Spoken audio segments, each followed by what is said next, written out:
안녕하세요. 귀하신 동역자들 앞에서 이렇게 말씀 전하게 돼서 영광입니다. 어제 제가 말씀 준비하고 있을 때 목자님들이 오셔갖고 목자님 짧게 준비하세요. 그래야 은혜가 됩니다. 그래서 짧게 준비했습니다. 근데 길게 할 수도 없어요. 이게 본문 7절밖에 안 되고 어려워가지고 본문도 어렵고. 그러면은 우리가 여절 5절 상반절 10분을 바닥까지 한번 읽어볼까요? 시작.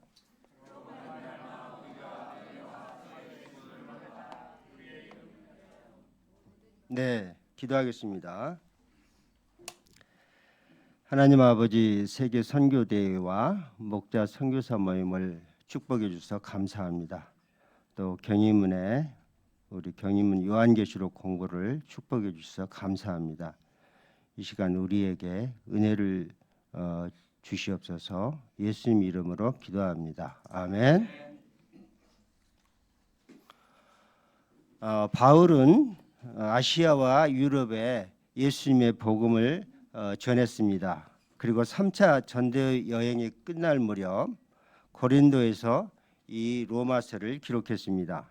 3번의 전도 여행을 마치면서 그는 예수님의 복음을 나의 복음이라고 부를 만큼 복음을 깊이 이해하고 있었습니다. 오늘 말씀은 그의 로마서 서론입니다.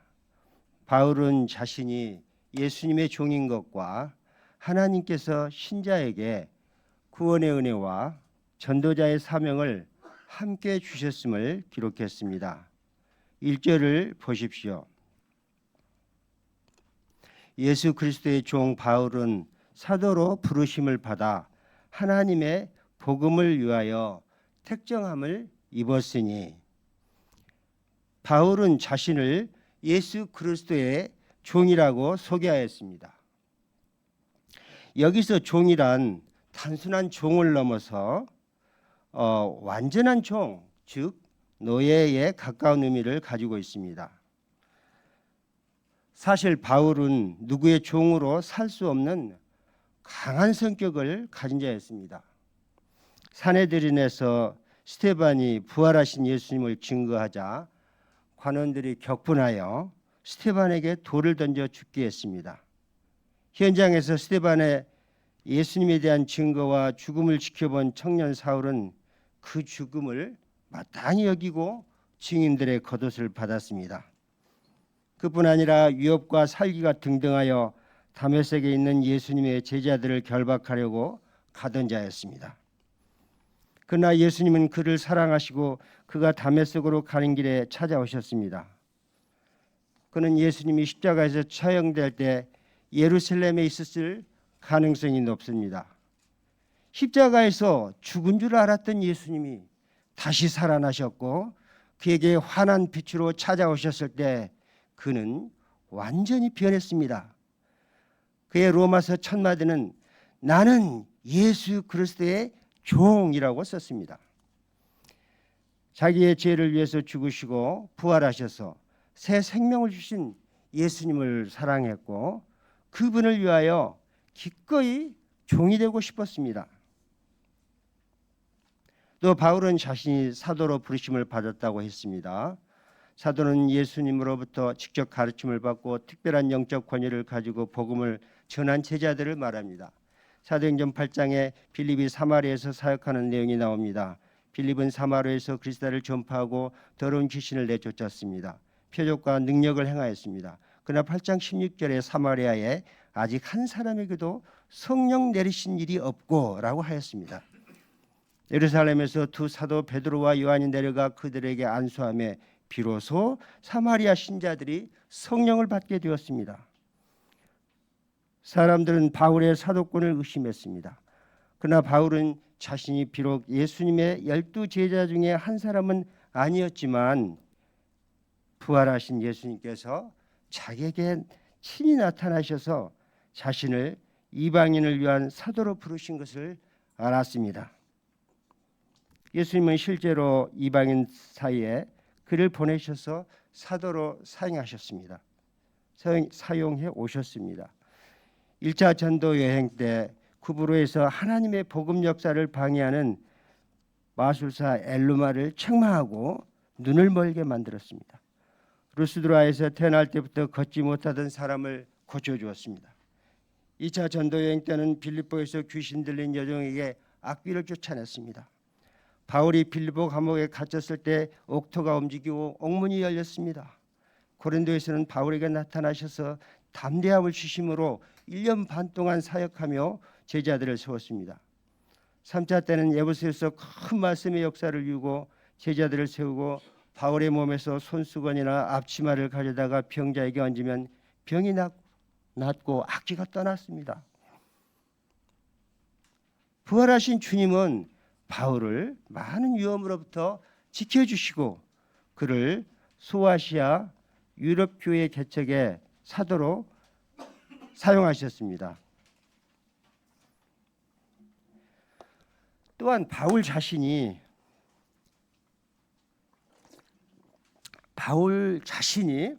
하나님의 복음을 위해 택정함을 입었다고 했습니다. 택정함을 입었다, 그 말 속에는 그의 감사함이 있습니다. 그는 처음에는 하나님의 복음을 대적한 자였습니다. 모세의 율법과 성전식을 가볍게 여기고 나사렛에 예수를 내세우는 자들을 죽도록 미워하고 핍박했습니다. 부활하신 예수님도 그를 보시고 바울아, 왜 너는 쫓아다니며 나를 괴롭게 하느냐 할 정도였습니다. 사도행전 9장 24절에 나옵니다. 그러나 칠흑 같은 그의 인생에 예수님이 해보다 더 밝은 빛으로 찾아오시고 그의 사역에 함께 하시는 예수님을 생각할 때 쓸모없던 자신의 인생을 선택해서 사용하시는 것을 알았습니다. 그리고 바울은 자기를 사랑하시고 자기를 찾아오시고 부르신 예수님께 순종했습니다. 요한복음 15장 16절은 말씀하십니다. 너희가 나를 택한 것이 아니요 내가 너희를 택하여 세웠나니 이는 너희로 가서 열매를 맺게 하고, 예수님께서 우리를 택하여 세우셨고 가서 열매를 맺도록 하십니다. 저도 제 발로 경인교회에 왔기 때문에 내가 예수님을 택한 것일까? 착각할 때가 있습니다. 물론 우리 누가 선교사님이 피싱이었습니다. 또 부모님 때문에 온 것이 아닐까 생각하는 사람도 있을 것입니다. 그러나 하나님은 그의 영원하신 뜻 가운데 우리 한 사람 한 사람을 택하셨습니다. 아멘. 그리고 열매 맺도록 보내십니다. 우리 각자가 그의 택정함을 입은 것입니다. 이는 죄 가운데 살다 멸망할 쓸모없는 죄인들에게 베푸신 하나님의 놀라운 은혜입니다. 2절을 보십시오. 이 복음은 하나님이 선지자들을 통하여 그의 아들에 관하여 성경에 미리 약속하신 것이라. 여기 바울이 말한 복음은 누가 하룻밤 사이에 만들어낸 이야기가 아닙니다. 하나님께서 구약에서 4,000년 동안 선지자들을 통해 그의 아들에 관해 미리 약속하신 내용입니다. 하나님께서 세상을 사랑하시고 그의 때에 그의 아들을 세상에 보내신 것입니다. 창세기 22장 18절에는 하나님이 아브라함에게 내 씨로 말미암아 천하 만민이 복을 받으리니라고 했습니다. 신명기 24장 17절에는 하나님께서 모세에게 한 비열이 야곱에게서 나오며라고 했습니다. 다윗에게 사무엘 하 7장 13절에서 말씀하셨습니다. 그는 내 이름을 위하여 집을 건축할 것이요 나는 그의 나라 왕위를 영원히 경고하게 하리라 하셨습니다. 예수님은 오랫동안 선지자들을 통해 미리 약속하신 그리스도이십니다. 이 복음은 하나님의 아들 예수님에 관한 내용입니다. 예수님도 요한복음 5장 39절에서 말씀하셨습니다. 이 성경이 곧 내게 대하여 증언하는 것이라. 3절을 같이 읽겠습니다. 3절 시작.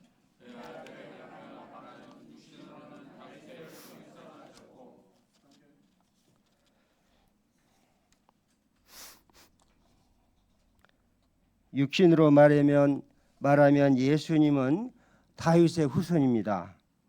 다윗 왕은 온 마음을 다하여 하나님을 사랑했습니다. 그는 하나님을 믿고 용맹함으로 적들을 이기고 이스라엘을 하나님의 평안과 사랑으로 다스렸습니다. 하나님께서 그에 대해 내 마음에 합한 사람이라 내 뜻을 다 이루게 하리라 하셨습니다. 이런 다윗은 그리스도의 그림자입니다. 예수님은 이 세상에 우리 같은 죄인을 위하여 목자 왕으로 오셨습니다. 또 한 가지는 예수님은 하나님의 아들이시지만 백마를 타고 또는 드론을 타고 바로 하늘에서 내려오지 않았습니다. 우리와 같이 혈과 육을 가진 육신을 입고 오셨습니다. 마리아가 그의 남편과 호적하러 베들레헴에 갔을 때 연숙을 얻지 못했습니다. 예수님은 이 마리아의 태를 통하여 세상에 나셨습니다. 가장 가난한 환경에서 출생하셨습니다. 누가 자기의 태어난 아기를 누일 데가 없어 소의 여물통 어둡고 냄새나는 구유에 누이고자 할까요? 그러나 천사는 구유에 누인 예수님에 대해 말했습니다. 보라, 내가 온 백성에게 미칠 큰 기쁨의 좋은 소식을 너희에게 전하노라. 예수님은 모든 인간보다 겸손하시며 예수님은 우리가 육신을 가짐으로 경험하는 모든 것을 이해하십니다. 그래서 그 연약함과 죄와 심지어는 죽음으로부터 우리를 구원하십니다. 육체를 가지신 하나님의 아들 예수님은 십자가에서 피를 흘리시고 죽으심으로 우리의 죄를 정결케 하시는 완전한 대속제물이 되셨습니다. 4절을 보십시오. 성결의 영으로는 죽은 자들 가운데서 부활하사 능력으로 하나님의 아들로 선포되셨으니 곧 우리 주 예수 그리스도시니라. 성결의 영은 성령이십니다. 예수님은 죽은 지 사흘째 되는 날 죽은 자들 가운데서 부활하셨습니다. 예수님은 죽기 전에 제자들에게 여러 번 자신이 부활할 것임을 말했습니다. 예수님은 요한복음 10장 18절에서 자신의 부활에 대해서 말했습니다. 네가 목숨을 버리는 것은 그것을 내가 다시 얻기 위함이니 이를 내게서 빼앗는 자가 있는 것이 아니라 내가 스스로 버리노라. 나는 버릴 권세도 있고 다시 부활할 권세도 있으니 라고 하셨습니다. 예수님은 스스로 죽을 권세도 있고 다시 부활할 권세도 있으신 하나님의 아들이십니다. 예수님은 부활하심으로 하나님의 아들임을 증명하셨습니다. 아마도 바울은 나사렛의 예수가 십자가에서 죽었다고 생각했을 것입니다. 그런데 산헤드린에서 들은 스데반의 메시지와 그가 돌에 맞아 죽으면서도 부활하신 예수님을 증거하는 것을 보고 그의 인간적인 신념은 뿌리째 흔들렸습니다. 예수 믿는 자들을 체포하러 다녔지만 죽음 앞에서 그 밝고 평안한 스데반의 얼굴을 생각할 때 그의 내면은 갈등하고 있었습니다. 마침내 다메섹에 가는 길에 부활하신 영광스러운 예수님이 나타나서 그의 이름을 부를 때 그는 말없이 엎드려 있었습니다. 예수님은 무덤에 누워 있는 것이 아니라 부활하셨고 살아계신 것을 알았습니다. 부활하신 예수님은 오늘도 우리와 함께 살아계십니다. 바울은 모든 고난 속에서도 예수님의 부활을 증거하는 부활의 증인이 되었습니다. 그는 감동적으로 전합니다. 죽은 자들 가운데서 부활하사 능력으로 하나님의 아들로 선포되셨으니 곧 우리 주 예수 그리스도시니라. 아멘. 5절을 같이 읽겠습니다. 5절 시작. 은혜와 사도의 은 믿어 순종케 하나니 그로 말미암아 우리가 은혜와 사도의 직분을 받았다고 했습니다. 바울은 예수님이 주신 구원의 은혜를 받았습니다. 율법과 유선을 가지고 교회를 핍박한 자기의 죄값을 위해 십자가에서 피를 흘리신 하나님의 아들을 생각할 때 아무런 할 말이 없었습니다. 심판을 받고 영원히 지옥에 떨어질 자신을 정결하게 하시고 평안을 주신 하나님의 사랑에 눈물로 감사할 뿐이었습니다. 그는 학문과 문화의 중심지 다소에서 태어났습니다. 가말리엘 문화에서 공부한 지적인 사람이었습니다. 로마의 시민권자였습니다. 종교적으로 존경받는 바리새인이었습니다. 그러나 이런 인간 조건이 죄로 인해 파괴된 자신의 존재를 구원해 주지 못했습니다. 그는 하나님 앞에 비극적인 한 죄인에 불과했습니다. 그가 예수가 나사렛 이단의 괴수가 아니라 하나님의 아들이신 것과 자신의 말 못할 어둡고 더러운 죄 때문에 죽었고 부활하신 것을 믿었을 때 자유함과 은혜를 누리게 되었습니다. 그는 놀라운 구원의 은혜를 받고 사도의 직분을 받았습니다. 사도의 직분은 신자가 받는 은혜를 지켜주고 더욱 풍성한 은혜를 누리게 합니다. 은혜와 목자의 직분은 나눌 수가 없습니다. 공동번역 버전에는 은총으로 사도직을 받은 것이다 라고 적었습니다. 은혜로 말미암아 사도직을 받았다는 것입니다. 이는 구원의 은혜를 받은 신자가 목자의 인생을 사는 것입니다. 요한 복음 4장에 나오는 사마리아 여인은 5번 이혼하고 한 남자친구와 살고 있었습니다. 그 여인은 항상 행복한 결혼을 꿈꾸었지만 늘 실패하고 깊게 패인 상처를 안고 살았습니다. 그 여인은 예수님께 자신의 인생이 왜 그렇게 되었는지 모르겠고 모든 것을 알게 해주실 메시아를 기다린다고 하였습니다. 예수님은 내게 말하는 내가 그라 하셨습니다. 여인은 물동이를 버려두고 동네에 들어가서 사람들에게 이르되 내가 행한 모든 일을 내게 말한 사람을 보라. 이는 그리스도가 아니냐.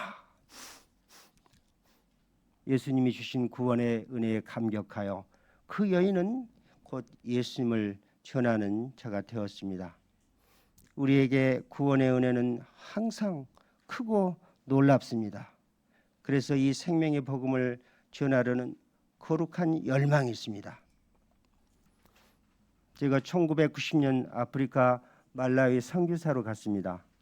저는 말라위에 있는 동안 월급의 반을 교회 월세로 지출했습니다. 또 현지 학생들과 옥수수 가루로 만든 식사를 손으로 주물럭해서 먹었습니다. 한국 교민들은 저를 이상한 눈으로 보았습니다. 말라리아에 걸리게 되어 신음하며 침대에 누웠을 때 신세가 처량하였습니다. 그러나 저는 저를 구원하신 예수님의 은혜를 기억하고 때마다 새 힘을 덧입을 수 있었습니다. 1993년에 이조세핀 선교사와 남아프리카 공화국으로 갔습니다. 초창기 역사를 만들고자 새벽 기도 모임을 하고 점심때는 직장에서 빠져나와 캠퍼스 점심 기도 모임을 했습니다.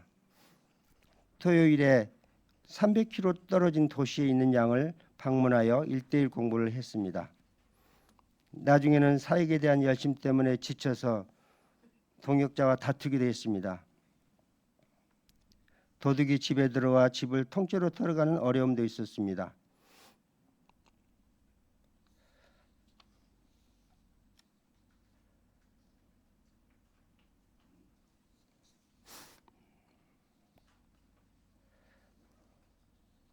그러나 나를 위해 자기 아들을 아끼지 아니하시고 십자가에서 내어주신 하나님은 여전히 나를 사랑하고 지켜주셨습니다. 또 함께 사역하는 동역자들과 현지 양들을 지켜주셨습니다. 선교사의 사역은 때로 낙심을 주지만 낙심은 잠깐이요 구원의 은혜는 깊고 영원합니다. 회복하게 해 주시고 치료해 주십니다.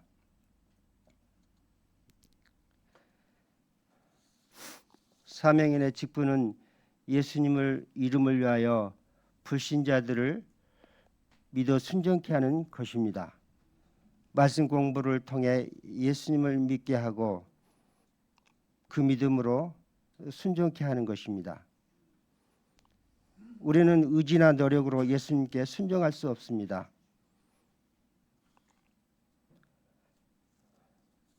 오직 믿음으로 순종할 수 있습니다.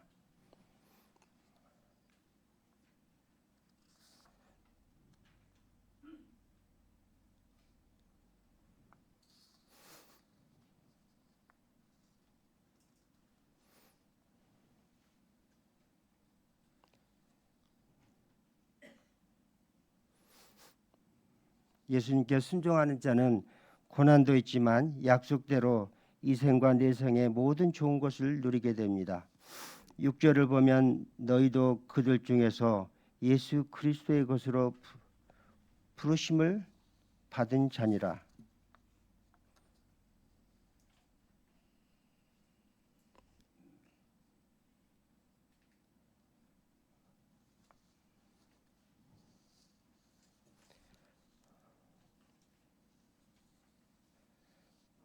오늘날 우리가 화려하고 편리한 세상에서 살고 있지만 우리는 예수 그리스도의 것입니다. 그의 이름을 위하여 택정된 사람들입니다. 우리는 예수님께서 그의 피로 사신 예수님의 것입니다.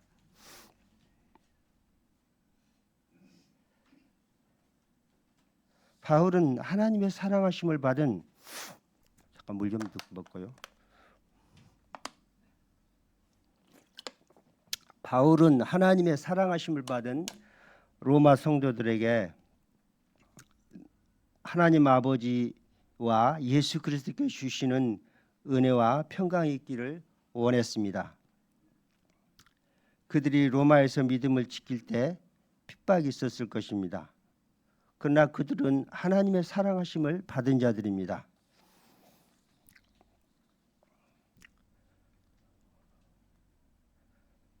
은혜와 평강은 우리를 사랑하신 하나님께서 우리에게 선물로 주시는 것입니다.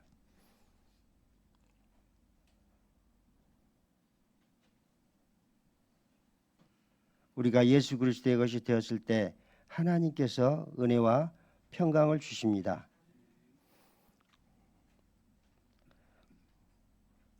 우리가 예수 그리스도의 것이고 하나님께서 날마다 은혜와 평안을 주실 줄 믿습니다. 아멘.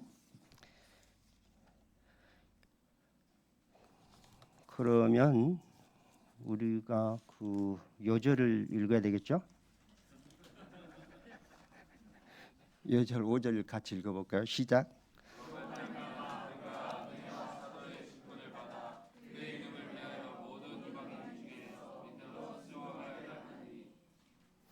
하나님 아버지, 우리를 죄로부터 구원하시고 많은 은혜와 목자 선교사의 직분을 주셔서 감사합니다. 우리가 세상의 것이 아니라 예수 그리스도의 것임을 알고 하나님께서 주시는 은혜와 평강을 누리도록 도와주십시오. 특별히 우리 은혜와 사도 직분을 받았는데 참 주님이 오실 때까지 참 죄인들 가운데서 이 사명을 잘 섬기도록 아버지 붙잡아 주십시오. 예수님의 이름으로 기도합니다. 아멘.